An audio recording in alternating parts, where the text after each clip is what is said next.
Assalamualaikum warahmatullahi wabarakatuh. Saya Liram Mufti Az-Zahri Isnaini, Sarjana Keperawatan Magister Kesehatan Keselamatan Kerja. Saya merupakan dosen program studi S1 Kesehatan Masyarakat Universitas Pahlawan Tuanku Tambusai. Spesialisasi saya adalah mengajar mata kuliah Dasar Kesehatan dan Keselamatan Kerja. Kali ini saya akan menampilkan pengajaran saya dengan menggunakan metode delivery, interaction, dan assessment. Mata kuliah dasar K3 berada pada bobot 2 SKS, di mana mata kuliah ini merupakan mata kuliah wajib yang harus diikuti oleh mahasiswa program studi S1 Kesehatan Masyarakat. Mata kuliah ini akan membahas tentang konsep dasar kesehatan keselamatan kerja sebagai landasan program studi S1 Kesehatan Masyarakat. Dengan mengikuti mata kuliah ini, mahasiswa diharapkan mampu memahami beberapa hal. Yang pertama, mahasiswa dapat mengetahui, memahami, menguasai ilmu dasar kesehatan keselamatan kerja dalam penerapannya di dalam lingkungan kerja. Yang kedua, mampu mengimplementasikan ilmu-ilmu dasar keselamatan kerja dalam penerapan K3 di lingkungan kerja. Yang ketiga, mampu melakukan pengendalian terhadap bahaya yang ditimbulkan dalam lingkungan kerja. Nah, setelah saya menjelaskan tentang gambaran singkat mata kuliah ini, selanjutnya saya akan menjelaskan teknik pengajaran saya dengan menggunakan metode delivery, interaction, dan assessment. Yang pertama adalah delivery. Bagaimana saya menyampaikan materi perkuliahan kepada mahasiswa. Ada dua strategi yang saya lakukan. Yang pertama yakni penyampaian materi menggunakan PowerPoint. Yang kedua, penayangan video animasi sesuai dengan materi yang sudah saya siapkan. Teknik yang kedua adalah interaction. Bagaimana saya berinteraksi dengan mahasiswa di dalam kelas. Ada beberapa metode interaksi yang saya gunakan dengan mahasiswa di dalam kelas.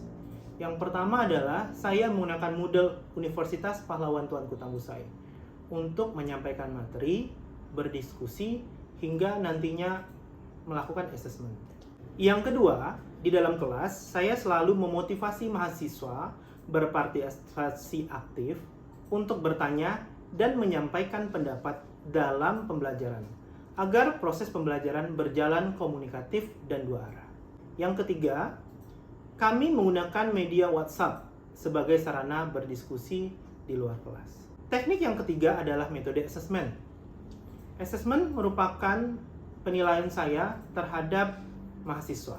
Metode yang digunakan adalah dengan mengadakan kuis. Adapun bobot skema penilaian yang sudah kami atur dalam kontrak adalah untuk nilai kehadiran 10%, kuis 20%, tugas 20%, UTS 20%, dan ujian akhir semester 30%. Berikut saya akan tampilkan video pembelajaran yang sudah saya buat, yakni pada mata kuliah Dasar Kesehatan Keselamatan Kerja. Assalamualaikum warahmatullahi wabarakatuh. Waalaikumsalam warahmatullahi wabarakatuh. Apa kabar semuanya? Alhamdulillah baik ya. Alhamdulillah bersyukur kita kepada Allah SWT, kita masih diberikan kesehatan, kesempatan untuk sama-sama hadir di kampus kita tercinta ini dalam rangka menimba ilmu. Ya. Hari ini kita akan kuliah, kita akan belajar pada mata kuliah Dasar Kesehatan Keselamatan Kerja. Baik, sebelum kita mulai saya ingin absensi dulu. Ketua kelas, siapa yang tidak hadir? Ada 2 orang, Pak. 2 orang, siapa saja? Nama Fahri, Pak. Fahri ya? Iya. Fahri. Apa keterangan Fahri? Sakit, Pak. Sakit ya. Satu lagi siapa? Aldo, Pak. Aldo. Oke, Aldo kenapa? Izin ya, Pak. Izin ya. Izin kemana? Ada acara keluarga gitu. Oke, hanya 2 orang ya? Ya. Baik. Iya. Sekarang lagi zamannya sakit begitu ya. Jadi saya harapkan kepada kalian semua untuk dapat menjaga kesehatannya. Ya, karena kita anak kesehatan masyarakat, tentunya kesehatan orang lain kita jaga, kesehatan kita juga harus kita jaga, sehingga dalam proses perkuliahan tidak absen begini, begitu ya. Bisa dimengerti semua ya? Baik. Sebelum kita masuk materi hari ini, saya ingin coba persepsi dulu. mau coba tanya dulu pemahaman kalian terkait minggu lalu. Karena minggu lalu kita sudah kontrak, saya sudah memberikan sedikit pengantar terkait mata kuliah ini. Kira-kira ada yang ingat tidak? Minggu lalu saya menyampaikan tentang K3. K3 itu apa ya? K3 itu merupakan singkatan ya? Iya, singkatan dari apa? Ada yang masih ingat? Pak, Ya, silakan Marsha. nama saya Musanda Edianti. Ya. Saya akan menjawab ketentuan ketiga yaitu kesehatan dan keselamatan kerja. Oke, K3 menurut Marsha kesehatan dan keselamatan kerja. Ada yang punya pendapat lain? Pak, Oke, Zilma silakan. saya Zilmayani. Ya. Dari itu keselamatan dan keselamatan kerja. Keselamatan Dan dan keselamatan kesehatan kerja. Mana sih yang benar? Yang benar keduanya benar. Tergantung dari sudut pandang mana kita melihat definisi K3 itu sendiri. Ya, kalau saya kalian tanya yang mana? Saya pilih sehat dulu baru selamat. Ya, ada untuk orang teknik pilih selamat dulu baru sehat. Tapi dari mana sudut pandang kita melihat tidak masalah. Nantinya dalam perjalanan program K3 itu sehat dan selamat harus diimbangi, begitu ya, sehingga tercapainya bebas dari kecelakaan, bebas dari penyakit akibat kerja. Oke, cukup ingatannya cukup baik ya. Kita akan mulai kuliah pada hari ini. Materi yang kedua atau yang pertama adalah terkait konsep dasar K3 itu sendiri. Ya, jadi mata kuliah ini merupakan mata kuliah yang berada pada semester 2, berbobot 2 SKS, teori. Ya, kita akan masuk selama 16 kali pertemuan, di mana satu pertemuan itu terdiri dari 100 menit. Nanti akan ada pada pertemuan ke-8 akan ada UTS dan pertemuan ke-16 akan ada UAS. Gitu ya. Nah, apa tujuannya nantinya? Kalian diharapkan mengetahui, memahami, menguasai ilmu dasar K3. Yang kedua, diharapkan mampu mengimplementasi ilmunya. Yang ketiga, mampu melakukan pengendalian terhadap bahaya yang timbul di dalam lingkungan kerja. Ya. Nanti kita akan menggunakan metode presentasi, ceramah dari saya, tanya jawab dari kalian, serta ada kuis. Seperti janji saya pada pertemuan yang lalu, yang pertama pada kontrak, setiap proses pembelajaran akan ada kuis. Ya, masih ingat ya? Masih. Nanti kita akan menggunakan media learning, media sistem kita. Jadi kuisnya sudah saya masukkan di situ. Oke, materi kita hari ini apa saja? Hanya mencakup pada pengertian K3, sejarah K3, tujuan K3, ruang lingkup K3, ilmu penunjang, dan aspek legal atau peraturan perundang-undangan yang ada di Indonesia, ya, terkait bagaimana penerapan K3 itu di Indonesia. Baik, sebelum materi saya lanjutkan, saya ada video singkat, ya. Saya minta kalian untuk menonton, menyaksikan.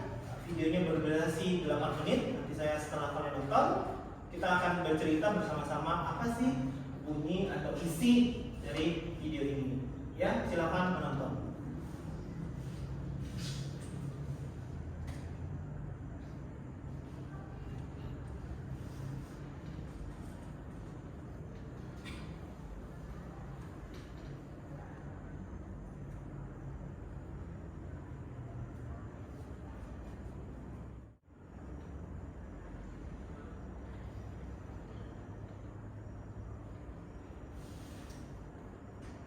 Oke, sudah lihat semua ya videonya ya? Oke, videonya cukup lucu, cukup menarik, tapi juga cukup mengerikan begitu kan ya? Oke, tadi sesuai janji saya minta kalian berpendapat apa sih yang sudah kalian tonton selama 8 menit tadi? Silakan, ada? Oke, silakan. Jadi dari video ini kita dapat menjelaskan satu orang yang bekerja tanpa APD Iya. yang mengakibatkan di mana terjadinya kecelakaan kerja, Pak. Oke, terima kasih juga, bagus. Ada lagi? Ya, selanjutnya ada lagi yang berkomentar terkait video apa yang dilihat tadi? Ya, Pak. Ya, silakan diulang. Izin menyimpulkan, Pak. Jadi dalam video ini saya lihat bahwa ada seorang tenaga kerja yang tidak menggunakan APD saat bekerja sehingga mengakibatkan kecelakaan dalam kerja. Oke, ya. Beri tepuk tangan buat teman-temannya. Ya, sudah benar. benar ya yang sudah disimpulkan oleh teman-temannya, bahwa saja dalam video dapat kita jelaskan tadi, kita lihat tadi bahwa ada pekerja yang tidak menaati peraturan K3, sehingga kalau tidak diselamatkan dia akan kecelakaan kerja, begitu ya. Jadi yang namanya K3 erat sekali hubungannya dengan penggunaan alat pelindung diri serta menjalankan aturan-aturan yang ada. Ya, kita akan lanjut pada materi tadi. Teori yang pertama kita akan bahas tentang definisi K3 itu sendiri. Kesehatan keselamatan kerja adalah sebuah apa? Ya, sebuah tindakan atau segala kegiatan untuk menjamin, melindungi keselamatan dan kesehatan tenaga kerja melalui upaya pencegahan kecelakaan kerja dan penyakit akibat kerja. Ya, jadi K3 itu adalah semua kegiatan yang dilakukan oleh perusahaan untuk menjaga pekerja dari kecelakaan kerja dan penyakit akibat kerja. Ya, ini definisi menurut OSTRAS. OSTRAS ini adalah sebuah organisasi ya yang terfokus pada penilaian kegiatan K3, Occupational Health and Safety Assessment. Ya. Kemudian secara keilmuan K3 itu adalah ilmu dan penerapannya, ya, serta teknologi untuk melakukan pencegahan. Lagi-lagi di sini kita ngomong terkait pencegahan. Ya, pencegahan dari apa? Dengan munculnya kecelakaan kerja dan penyakit akibat kerja. Sehingga apa? Sehingga nanti pekerjaan akan menjadi efisiensi dan produktivitas kerja. Jadi secara keilmuan semua ya ilmu penerapan supaya nanti kegiatan yang ada di perusahaan ini dapat berjalan sesuai visi misinya. Kalau kita bicara nanti ya K3 diterapkan di salah satu perusahaan, anggap saja Indomie, Indofood begitu. Ya, ketika dijalankan K3, nanti pekerjaannya akan menjadi ringkas. Pekerja jadi ringkas, akan setelah pekerjaan itu ringkas, produksinya akan bertambah. Ya, jadi produktivitas pekerjaannya akan baik, produk-produknya dikerjakan dengan baik, hasilnya akan meningkat. Begitu ya, itu dia. Oke. Ya, jelas sampai di sini ya. Secara keilmuan definisi dari K3 itu sendiri. Ya, kita akan lanjutkan sejarah. Sejak kapan sih K3 itu ada? Ya, K3 itu sudah ada sejak zaman sebelum Masehi. Ya, perlakuannya sudah ada, tapi tidak tersebut itu adalah K3. Ya, kita akan lihat sejarah dari zaman dahulu sekali pada zaman 1700 sebelum Masehi. Ya, pada zaman Raja Muharabi. Ada yang pernah dengar? Enggak ya, belum lahir ya. Saya juga belum lahir. Ya, oke. Ya, jadi pada zaman itu seorang raja membuat sebuah peraturan di mana di dalam peraturan itu salah satu pasalnya menyatakan bahwa seorang ahli bangunan membangun rumah dan rumahnya ini hancur begitu. Nah, si tukang bangunan inilah yang bertanggung jawab terkait masyarakat atau orang yang punya rumah. Artinya apa? Kalau kita simpulkan, bahwasanya seseorang yang sudah bekerja membangun sebuah rumah harus bertanggung jawab terkait keselamatan orang yang tinggal di rumah itu. Ya, sudah mulai. Jadi kalau seandainya tahun dulu zaman kala itu tidak ada K3, artinya ya udah habis dibangun rumah, ya sudah mau bagus bangunannya atau tidak, mau roboh atau tidak menjadi tanggung jawab si ahli bangunan.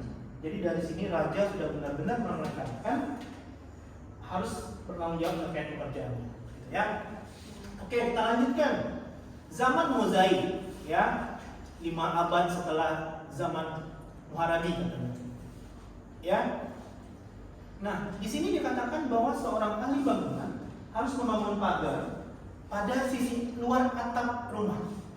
Artinya apa kira-kira? Dipasang atap pengaman. Kira-kira apa? Ya, silakan Iki. Ya, silakan. Untuk menjaga keselamatan pekerja agar tidak jatuh, supaya materialnya tidak jatuh dan menimpa orang yang dibawa. Benar sekali. Ya, jadi guna dipasang pagar itu untuk melindungi supaya pekerjanya tidak jatuh, supaya material yang ada di atas tidak jatuh. Kalaupun jatuh, dia diselamatkan oleh pagar. Begitu ya. Paham ya sampai di sini ya? Nah, sekarang ya pada zaman ini dipasang pagar. Pada zaman now, ya kan? Ada tidak pemasangan pagar ketika bangunan tinggi itu dibangun? Sudah ada ya. Zaman sekarang diganti dengan apa? Jaring. Benar sekali. Ya, dulu pagar, sekarang jaring. Fungsinya sama, ya, mencegah jatuh. Kalaupun dia jatuh, dia akan ditahan oleh jaring. Kalau mungkin material ini tidak mampu dipaksa untuk tidak jatuh, tapi dia dilindungi oleh jaring tadi. Bagus sekali ya. Oke, selanjutnya ya, tahun 80 sudah Masehi. Ya, ada namanya ahli ekologia, ya, Linus, ya, mengisyaratkan bahwa ketika seorang pekerja tambang harus sudah menggunakan masker atau tutup hidung. Untuk apa? Untuk apa? Pakai masker. Karena banyaknya debu. Dari zaman dahulu sudah tahu bahwa debu-debu yang akan kita hirup itu ketika dihirup begitu saja akan mengakibatkan adanya penyakit yang timbul kepada pekerja. Makanya zaman sekarang, kemarin kita corona begitu ya, pakai masker. Untuk apa? Untuk supaya virus-virus itu tidak masuk. Ya, dari zaman 80 sudah Masehi sudah ada tahu dia kalau ada debu-debu kita harus tutup hidung, tutup mulut supaya debunya nggak masuk, tidak merusak paru-paru. Kalau zaman sekarang begitu. Tapi dulu dikatakan di sini tutup hidung gitu ya, tapi sekarang sudah maju, sudah pakai masker. Banyak sekali jenis masker yang ada sekarang ya. Oke, kita lanjutkan. Tahun 1450 ya, waktu itu zaman Domino Fontana membangun sebuah obelisk. Obelisk ini seperti anggap saja zaman sekarang dia Monas, begitu ya. Monas dibangun itu begitu tinggi, begitu ya. Nah, diisyaratkan waktu itu ya, mengisyaratkan semua pekerja menggunakan topi baja untuk melindungi kepalanya. Ya, zaman dulu pakai topi baja. Melindungi kepala dari apa? Kecelakaan kerja dari mana? Kejatuhan? Ya, karena kalian bayangkan Monas yang tinggi gitu, pasti orang bekerja di atas sudah pakai helm. Jadi kalau jatuh dilindungi oleh helmnya, begitu ya. Nah, kita lanjutkan setelah itu. Sejarahnya panjang sekali ya, tapi sudah terlihat tahapan demi tahapan itu. Nah, revolusi Inggris. Revolusi Inggris ini sudah mulai tumbuh industri dengan mesin begitu besarnya. Yang namanya mesin sampai hari ini masih mengakibatkan kecelakaan kerja. Ya, banyak pekerja yang waktu itu cedera. Pihak perusahaan ya langsung aja cedera keluarkan. Artinya apa? Akan ada kerugian pada pekerja. Ya, sehingga ada desakan akhirnya karena alasan kemanusiaan disarankan untuk pengusaha harus bertanggung jawab terkait pekerjanya. Begitu ya. Sehingga waktu itu sudah ditentukan ya, akhirnya pengusaha mengambil langkah positif menanggulangi permasalahan tersebut dengan memberi rawatan bagi yang cedera, memberikan muti kemanusiaan. Ya. Jadi pada akhir revolusi industri itu para pekerja yang cedera diberikan santunan, diberikan biaya rawatan. Fungsinya untuk mengcover terjadinya kecelakaan. Pada tahun ini, pada saat ini, ada nggak luaran dari ini? Ada? Ada. Apa itu? BPJS. BPJS apa? BPJS Ketenagakerjaan. Jadi saat ini ketika kita sakit itu ada BPJS Kesehatan. Ya, kalau kita kerja, terjadinya kecelakaan kerja itu ada BPJS Ketenagakerjaan, ada pensiun di sana, ada jaminan kecelakaan kerja di sana. Ya, hingga pada akhirnya di Indonesia Undang-Undang Tenaga Kerja atau K3 itu sudah lahir pada saat zaman Belanda ada. Sudah ada undang-undang uang waktu itu pada industri gula. Jadi waktu zaman Belanda sudah ada industri gula, sudah dibuat peraturan kerjanya. Ya. Tahun 1847 sudah ada undang-undang terkait penggunaan mesin uap. Kemudian sudah ada peraturan K3 juga, undang-undang K3 juga. Namanya waktu itu dengan Verlegen Reglement, ya VR tahun 1930. Ya, ini adalah undang-undang yang menjadi dasar penerapan dari K3 itu sendiri. Hingga pada tahun 170 Undang-Undang Keselamatan Kerja itu lahir. Ya. Sampai hari ini Undang-Undang 1970 itu masih digunakan, masih dianggap benar-benar mengcover kegiatan dari keselamatan kerja itu sendiri. Ya, dan undang-undang lainnya yang lahir. Ya, juga ada tahun 2019 tentang kesehatan kerja. Jadi keselamatan kerja lahir 1970, kesehatan kerja lahir pada 2019. Begitu ya. Memang tadi keselamatannya sudah lahir seperti itu. Ya, kita lihat apa sih fungsi? Ya, kita udah lihat definisi, kita udah lihat sejarah, sekarang kita lihat apa sih fungsi. Fungsi ketiga itu yang dapat kita lihat pertama melakukan identifikasi penilaian bahaya. Ya, memang untuk mengenal sebuah bahaya kita harus melakukan identifikasi penilaian. Begitu ya, itu adalah tujuan atau fungsi dari ketiga yang pertama. Jadi dinilai dulu. Ya, yang kedua adalah merencanakan, ya, proses organisir. Jadi sudah dinilai, habis itu direncanakan. Dan kita udah nemukan nih bahaya pada tahapan pertama. Habis itu kita rencanakan bagaimana cara menghindari atau menjauhi bahaya ini. Itu adalah fungsi yang kedua. Yang ketiga, membuat desain. Ya, desain tadi direncanakan, kemudian didesain. Kemudian yang keempat adalah pedoman dalam memantau. Ya, kita sudah ada tahu bahaya, kita sudah rancang, kita sudah jalankan. Kemudian kita di sini melakukan pedoman untuk memantau pekerja itu secara langsung. Nah, ya, yang keempat. Yang kelima, memberikan saran mengenai informasi. Saran apa? Bahaya sudah dapatkan tadi. Untuk bahaya ini tidak terjadi, harus ada pelatihan, harus ada pendidikan, begitu ya, agar kecelakaan kerja itu tidak terjadi. Nah, yang terakhir fungsi dari ketiga adalah mengukur efektif atau tidaknya pengendalian bahaya itu dilakukan. Begitu ya. Ada pertanyaan tentang fungsi? Tidak ada. Kita lanjut ya. Paham sejauh ini sampai di sini? Paham ya? Oke, kita lanjutkan terkait tujuan. Tujuan dari ketiga ini berdasarkan Undang-Undang 170 hanya dua. Ya. Pertama, terkait mencegah terjadinya kecelakaan dan sakit akibat kerja. Ya, kemudian yang kedua, melindungi semua sumber produksi agar dapat digunakan secara efektif. Jadi yang tujuan pertama adalah terkait bagaimana tidak cedera, tidak sakit. Yang kedua adalah menjaga semua sumber produksi. Ya, sumber produksi yang dimiliki oleh perusahaan itu sendiri biar tidak terjadi kecelakaan. Berikutnya ruang lingkup K3. Di mana sih penerapan K3 ini dilakukan pada 3 item ini? Ya, pada lingkungan kerja, pada alat kerja dan bahan, dan metode kerja. Lingkungan kerja ada dari bahaya-bahaya yang mungkin timbul di lingkungan kerja itu sendiri. Ya, ada bahaya fisika, kimia, biologi, ergonomi, dan psikologi. Ya, bahaya ini akan kita bahas di materi khusus nanti ke depan karena ini masih pengantar. Tapi ini dulu, ya, fisika, kimia, biologi, ergonomi, dan psikologi. Berikutnya terkait alat kerja dan bahan. Nah, alat kerja ini apa yang harus kita sesuaikan? Kelayakan alat kerja.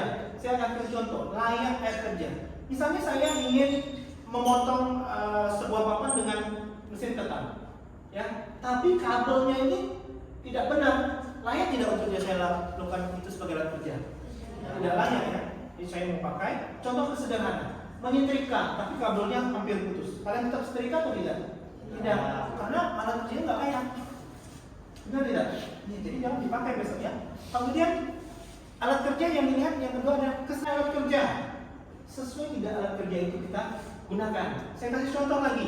Tadi nyetrika gunanya buat apa? Pakaian. Kalian buat rambut. Sesuai tidak? Tidak sesuai. Makanya dalam alat kerja ini harus disesuaikan. Kalau mau catok rambut sudah ada alat catoknya bukan? Iya, catok ya namanya ya. Iya. Jadi jangan setrika banyak berdua gini. Jangan. Gitu ya. Oke. Kita lanjutkan bahan kerja. Bahan kerja itu ada dua yang dinilai. Pertama sertifikat bahannya, ya, yang kedua MSDS.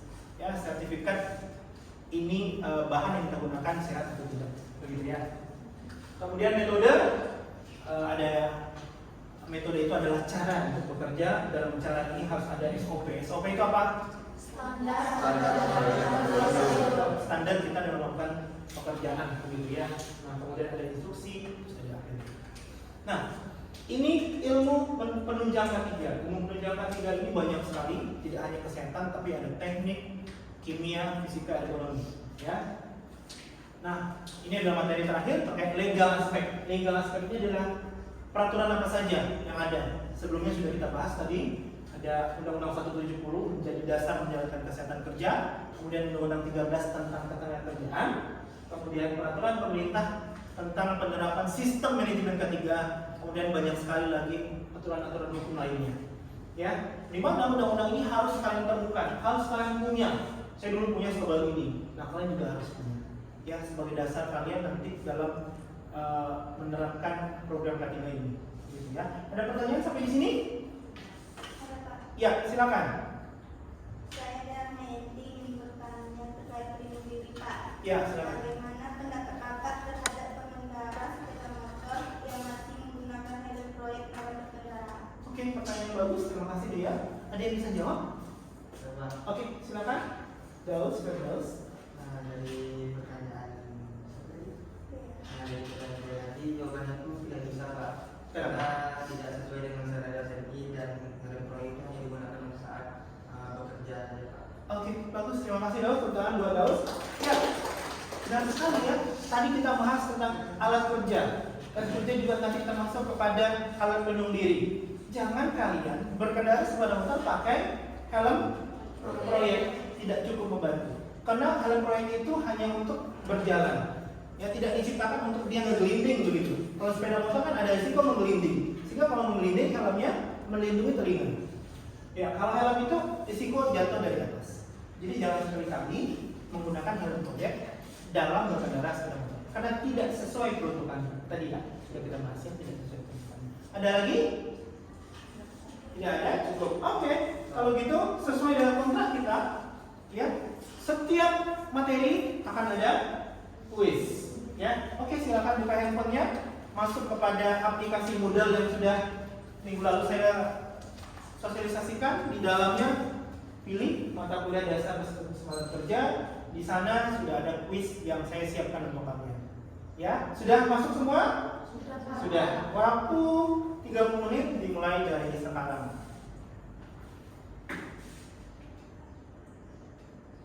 Baik, sudah? Terima kasih. Semuanya sudah menjawab ya? Oke.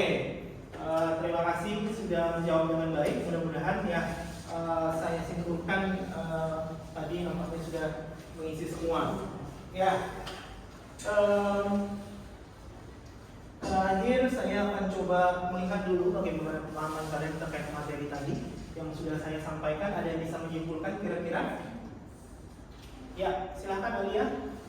Baiklah, saya Alia Firanti ingin menyimpulkan hasil dari pembelajaran hari ini, Ya. yaitu K3 merupakan ilmu dan penerapannya secara teknis yang digunakan untuk mencegah terjadinya kecelakaan kerja dan juga penyakit akibat kerja agar meningkatnya efisiensi dan produktivitas kerja.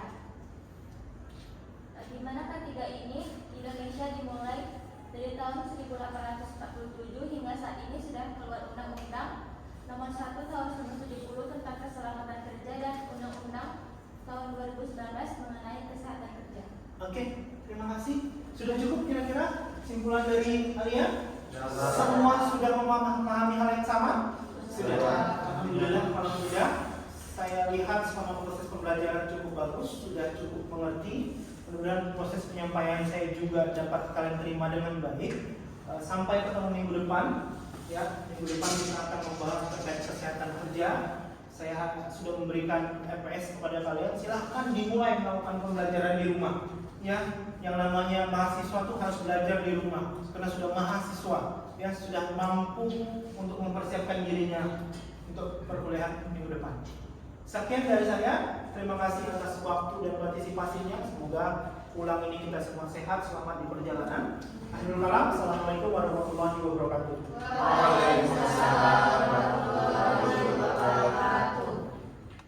Itulah cuplikan video pengajaran saya. Semoga bermanfaat. Assalamualaikum warahmatullahi wabarakatuh.